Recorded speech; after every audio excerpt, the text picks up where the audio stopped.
A dead cat comes back to life. A man starts vomiting fungus. A deer explodes inside a lobby. And the worst part is this. All of it started because someone opened the wrong door. Today's movie is not just about infection. It is about a forgotten space disaster, a hidden military cover-up, and a fungus so dangerous that it does not just kill you. It takes over your mind first. And by the time people understand what is happening, the entire building has already turned into a nightmare. The movie begins by telling us that in 1979, a massive space station broke apart and crashed. Some of its pieces landed on Earth. NASA examined the debris and officially declared everything safe. But as this story slowly reveals, they only checked what they could see. They checked the metal, they checked the wreckage. They never realized that something inside was still alive, and that one mistake stayed buried for years, waiting. Then the story jumps to 2007. In a remote place called Sarah, a terrified man runs into a phone booth and urgently calls a biologist. He sounds desperate. He says he even tried to contact NASA, but nobody is listening. Strange chemicals are leaking from the part of the space station that crashed there 18 years earlier. People are getting sick. Some are dying. He is about to reveal more, but before he can finish, a violent storm suddenly gets worse and the call is cut off. Just like that, the warning dies before anyone takes it seriously. 27 hours later, a woman named Martin arrives in the same area with her team. Their job is to inspect the crash site and find out what is happening. But from the moment they get there, something feels deeply wrong. The roads are empty, the houses are silent, there are no people anywhere. It feels like the whole town died before anyone had time to scream. And when they finally reach the crash zone, they find the first terrible clue. Someone had tried to wash the entire area with water. At first that sounds harmless, but the water accidentally entered a sealed tank. Inside that tank was a strange fungus that had remained inactive for years. The second the water touched it, the fungus woke up. It started growing again. And while Martin is collecting a sample, the film quietly shows us something even worse. A tiny piece of that fungus slips into her shoe and she does not notice it. That is what makes this scene so disturbing. The danger is not the fungus she can see, it is the fungus she cannot.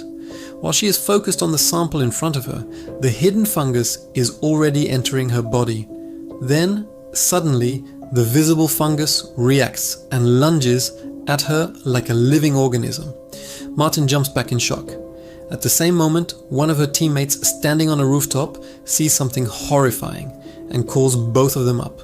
When they climb up and look around, they find a corpse. But this is not an ordinary body. Its flesh is torn apart.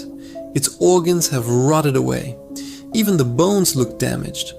The brain is ruptured. Then they look across the rooftops of the entire area and see bodies everywhere. Every single one in the exact same condition. That is when Martin understands the truth. This fungus attacks people first, then it drives them into extreme panic. That panic pushes them onto rooftops, and once they are there, the fungus destroys them from the inside and tears their bodies apart. So this is not just an infection, it is a trap, a hunting method, and now Martin is already infected.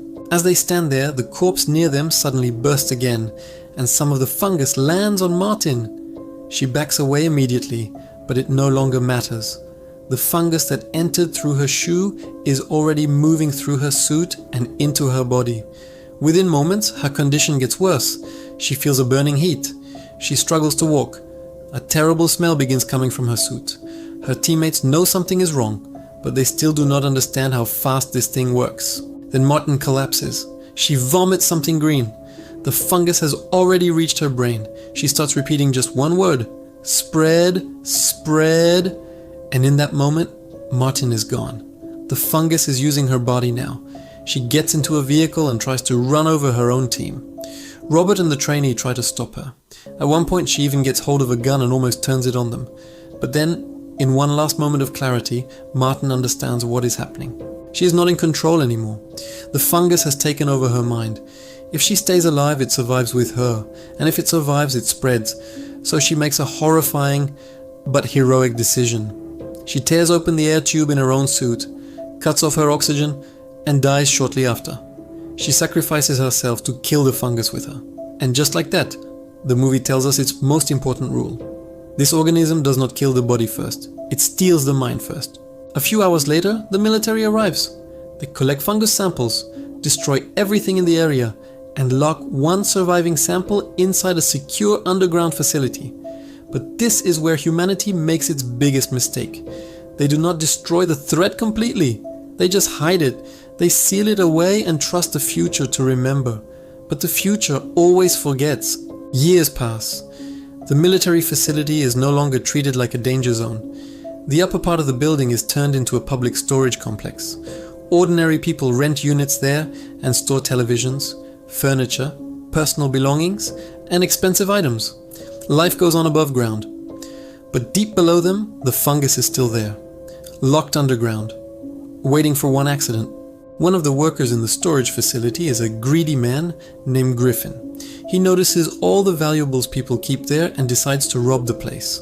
But there is one problem. He is not on night duty. A younger worker named Travis is.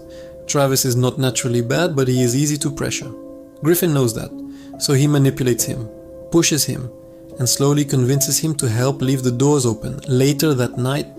And just like that, greed walks directly into a disaster it cannot understand. At the same time, an elderly woman comes to check her belongings. Travis escorts her to the elevator, and while doing that, he hears a strange beeping sound. He ignores it at first. Later, he hears it again and tells his co-worker, Naomi. At first, Naomi cannot hear it, but after another beep, she hears it too. Both of them start tracing the sound. It leads them to a wall. The noise is coming from behind it, and this should have been the moment they called for help and walked away. But instead, they make the worst decision possible. Naomi wants to know what is behind the wall. Travis hesitates, but Naomi is too curious to stop.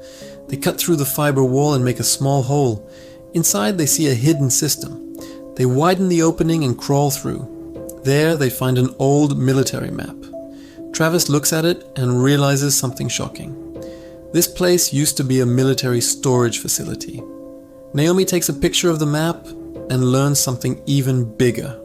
There is not just one bunker beneath the building. There are multiple underground levels, multiple chambers, multiple secrets. Travis wants no part of it. He says he always gets into trouble because he listens to other people, and this time he is done. But Naomi knows exactly how to pull him back in. She says she will go alone, and just like she expected, Travis cannot let that happen. So the two of them take the elevator down into the buried military levels. The deeper they go, the worse everything feels. Old alarms begin to sound. They find old suits, old equipment, and artifacts from 1979. It is like stepping into a sealed grave from another era. Then they find another passage leading nearly 500 feet deeper underground. At the bottom, they see a warning telling them not to open a certain chamber. But in horror movies, warnings are never enough. They open it anyway. Inside, they find cold water pipes running through the room, but many of them are leaking. That is a disaster, because water makes this fungus grow fast. The chamber is full of rats covered in disgusting, rotting fungus. Some are tangled together, some are barely alive, some seem completely insane. One rat jumps at Travis and he barely escapes. Naomi looks around and realizes the entire chamber is covered in fungus. It is everywhere. On the floor, on the walls, around the door. This place is no longer storage, it is an incubator. Naomi reaches toward the fungus, and Travis tries to stop her, but she already touched the door. Her hand instantly starts burning, like she touched live heat. That is when Travis finally understands how dangerous this place really is. He tells her they need to leave immediately. But outside, another nightmare has already started. Naomi's ex-husband Mike has been calling her over and over. He finally arrives outside the storage facility and looks terrified. Then he opens his car door, and we see what happened. He had accidentally killed a cat, but now the cat is alive again. Its face is damaged. Its mouth is half covered in fungus. It looks like death itself has crawled back into its body. Mike stumbles backward in horror. Then the cat vomits fungus, runs onto a high structure, and suddenly its entire body explodes. Blood and fungus rain down onto Mike. Within a minute, he is infected too. He starts vomiting fungus as well. This is the moment the movie goes from creepy mystery to full outbreak horror. The infection is now faster, stronger, and spreading through anything alive. Nearby, even a deer gets infected. And worst of all, the fungus takes control of Mike's mind and drives him toward one goal: find Naomi. Back inside, Naomi and Travis see infected Mike somehow operating the elevator by himself. They have no idea how he got there so fast. Then the movie cuts to a flashback and explains how the entire outbreak restarted. A cockroach got into the seal container holding the fungus. The fungus infected the cockroach first. A rat tried to catch the cockroach and got infected too. That rat infected other rats. The cockroach escaped outside and got crushed under Mike's car tire. The fungus entered the car. Inside the car was the dead cat. The fungus infected the cat, brought it back to life, and everything after that spiraled out of control. The message is terrifyingly simple. Sometimes to restart a nightmare, all it takes is one insect. Back in the present, the infected deer has already entered the lobby. It senses Naomi and Travis and tries to vomit fungus on them. At the last possible second, Travis pulls Naomi away and they barely escape. The deer collapses, writhes in pain, and then explodes, spraying fungus and flesh everywhere. And by now the movie has made one thing brutally clear. In this infection, death is not the final stage. Explosion is. Then Mike appears. He is now fully controlled by the fungus. He still looks human, but only on the outside. Inside, he is just a weapon. He points a gun at Naomi, laughs like a maniac, and says she did not listen to him, so he killed her cat. Then he tells them to open their mouths because he wants to vomit into them. These are no longer Mike's thoughts. The fungus is speaking through him. Naomi and Travis run and hide inside one of the storage units. Mike keeps firing at them. The gunshots wake up the elderly woman from earlier. Inside the unit, Naomi and Travis stay perfectly still, trying not to make a sound, but Travis accidentally steps on something and gives them away. Mike finds them and tries to force the shutter open. They fight back from inside and injure his hand. Naomi quickly calls emergency services, and that call finally reaches the one person who understands what is happening. The call is passed to Abigail, and from her to Robert, the same man who survived the first fungus incident years earlier. Robert is older now, retired and far away, but the moment he hears what is happening, he knows exactly what they are dealing with. He asks Naomi several questions, then tells her the truth. This fungus attacks the brain, takes control of behavior, and turns people into zombie-like carriers. He tells them to stay calm, avoid all contact with the fungus, and do absolutely nothing reckless. He says he is coming to rescue them. But before he can arrive, the building gets even worse. Griffin shows up with his robbery crew. He sees the torn remains of the deer and knows something is wrong, but greed still controls him. He threatens Travis over the microphone and sends his men to steal expensive televisions from one of the storage units. Even now, in the middle of a nightmare, he still thinks money matters, that arrogance is about to destroy him. Meanwhile, Robert is rushing to the facility when Abigail calls again. Rain is coming. That terrifies him because water makes the fungus spread even faster. She also tells him that some people inside are already infected. Using satellite heat scans, they can identify infected people because their body temperature rises to nearly 1000 degrees right before their bodies explode. That means time is running out fast. Naomi and Travis ignore Robert's warning and come out of hiding. They see infected Mike vomiting fungus all over the robbers, infecting them too. Then Mike notices Naomi and starts moving toward her. Before he can reach them, the elderly woman suddenly shoots him. Just like the others, his body explodes. Travis quickly tells her to head toward the stairs because the elevator area is no longer safe. Then Griffin corners Travis and demands that he open the storage unit where Griffin's men are trapped. Travis refuses because he knows they are already infected. That is exactly why he locked the door earlier, but Griffin does not care.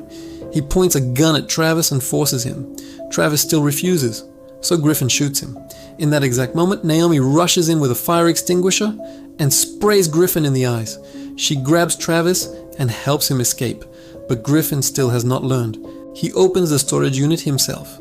Inside, he finds his own men transformed into infected monsters. One of the only uninfected robbers falls onto the fungus and gets infected too. Then Griffin sees the woman he cared about most, and right in front of him, her head explodes. That is the moment his greed dies and pure terror takes over. Eventually, Naomi and Travis escape outside, but they are not free yet. Robert stops them at gunpoint. He is too old to go back underground and finish this himself, so now he needs them. He gives them protective suits and a bomb. Their mission is to go back into the bunker and plant the bomb near the original fungus container. Travis panics, thinking the whole place will be blown apart, but Robert explains that the blast will remain underground and destroy only the fungus. If they do not stop it now, this outbreak could spread far beyond the building. So Naomi and Travis go back down one last time. As soon as they enter, Robert seals all the exits so no infected person can escape. He even punctures the tires of every vehicle outside, just in case anyone infected survives above ground. Satellites continue scanning the area. Robert is warned that another infected person is approaching. He shoots, and that body explodes too. But now Robert himself is breaking down. Severe pain hits his back and he collapses. Worse, fungus from the exploded body could reach him at any moment. So he shoots the nearby bikes and sets them on fire, burning the fungus before it can spread to him. Deep underground, Naomi and Travis return to the chamber. But now the fungus has spread across nearly the entire room. As they prepare the bomb, they discover something terrifying. Robert has already activated the timer. There are only a few minutes left. They may not have enough time to escape. Fear gives them one last burst of energy, and they run harder than ever before. Then something strange happens. The expected blast does not happen immediately. 3 minutes pass, then 4 minutes. Still nothing. Meanwhile, chaos erupts across the building. More infected appear. The old woman Mary shows up again. Griffin faces one of his zombified partners and shoots him in pure panic. The body explodes. By now the whole place has become a maze of gunfire, fungus, screaming, and human bodies waiting to burst. Finally, Naomi and Travis make it out of the building. The first thing they do is grab Robert. The three of them move away as fast as they can. Then, behind them, the underground bunker erupts in a massive explosion. The blast destroys the source of the outbreak, and somehow, all three survive. Abigail checks the satellite feed and confirms there are no more red heat signals left. That means the fungus threat is finally over. Robert completed his mission all the way to the end. In the final scenes, Robert is recovering in the hospital. Abigail visits him and thanks him. Naomi and Travis, after surviving this nightmare together, have grown closer. Naomi even introduces Travis to her daughters. It is a quiet ending after so much horror, but it matters. Because after all the death, infection, and chaos, the movie reminds us of one final truth. Life always tries to continue, but there is still one question left behind. Was the fungus really destroyed forever? Or did humanity once again decide the nightmare was over just because it could no longer see it?